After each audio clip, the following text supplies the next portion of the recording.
आज हम चर्चा करेंगे ओम की कहानी। ब्रह्मांड की पहली आवाज। बहुत समय पहले, जब न प्रकाश था, न धरती, न अंधकार, हम हर तरफ एक शून्य पूर्ण मौन, और तभी उस मौन को तोड़ती हुई एक सूक्ष्म कंपन उठी ध्वनि।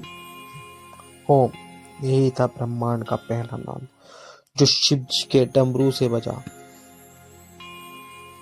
इसी ओम से जन्मी सृष्टि, इसी ओम से फैला प्रकाश, और इसी ओम से आई चेतना। और फिर ओम 3 भुवनों में बट गया। ब्रह्मा, विष्णु, महादेव तीनों उसी ओम से प्रकट हुए हैं। ऋषियों ने इस ध्वनि को सुना, ध्यान में उतरकर इसे महसूस किया और संसार को बताया कि ओम एक शब्द नहीं है, ये आत्मा की आवाज है। आज भी जब मन अशांत हो, जब परिस्थितियां विपरीत हो और रास्ते आपको धुंधले लगे, यानी कुछ भी आपको साफ साफ ना दिखाई दे, तो बस आंखें बंद करो और एक गहरी सांस लो और धीरे से कहो ओम।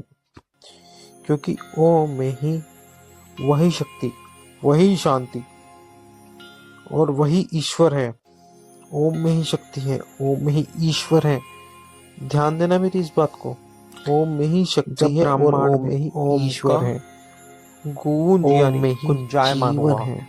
तो हमारे जीवन का मूल फैल चुकी थी ओम है। पर्वत खड़े हो चुके थे, नदियां बहने लगी थी। तब एक दिन मनुष्य ने पहली बार आंखें खोली। उसके भीतर एक प्रश्न था, पता क्या? मैं कौन हूं? मैं कौन हूं? मैं क्यों हूं? और मैं क्या कर रहा हूं इस सृष्टि में? तब ऋषि मुनि वन में गए, ध्यान में बैठे और उसी नाद को खोजने लगे जिससे सृष्टि की रचना हुई थी। वर्षों के तप के बाद उन्होंने फिर से वही ध्वनि, वही आवाज ओम की वही सुना। उन्होंने जाना जो बाहर है वही भीतर है। उन्हें संसार को सिखाया कि ओम का जप सिर्फ पूजा नहीं, ये स्वयं से मिलने